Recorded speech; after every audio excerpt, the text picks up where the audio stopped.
भारतरत्न सदावर्ते हे मैदानात उतरलेत। ठाकरेंचा मोर्चा म्हणजे ठणठण गोपाळ असल्याची टीका त्यांनी केली आहे। तसंच मोर्चा होऊ देणार नसल्याचा निर्धारही त्यांनी व्यक्त केला। त्यावर सदावर्ते हा फडणवीसांचा पाळीव पोपट असल्याचा हल्लाबोल संजय राऊतांनी केला। सदावर्ते भाजपचा पाळलेला माणूस अशी टीका मनसे नेते अविनाश जाधव यांनी केली। नीतीला विरोध आहे, त्यांच्या मोर्चाला विरोध आहे। कारण लक्षात ठेवा, ज्ञान हे पैगे बरवा, ज्ञानच ईश्वर आहे। त्या बाल गोपाळांना ज्ञान अर्जनापासून थांबवा रे।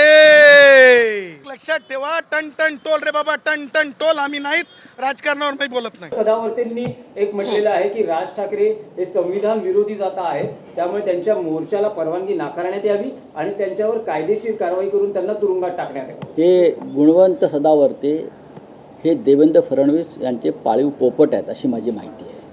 त्या पोपटांकडे फार दुर्लक्ष करू नका। सदावर्ते हा भारतीय जनता पक्षाने पाळलेला माणूस आहे, बरोबर आहे। याला ना मराठीशी घेणं देणं आहे, ना संस्कृतीशी घेणं देणं आहे। उच्च दर्जाचा माणूस आहे, याच्यावर न बोललेलं बरं आहे। त्याला महाराष्ट्र सैनिक धडा शिकवतील। म्हणजे उद्धव ठाकरे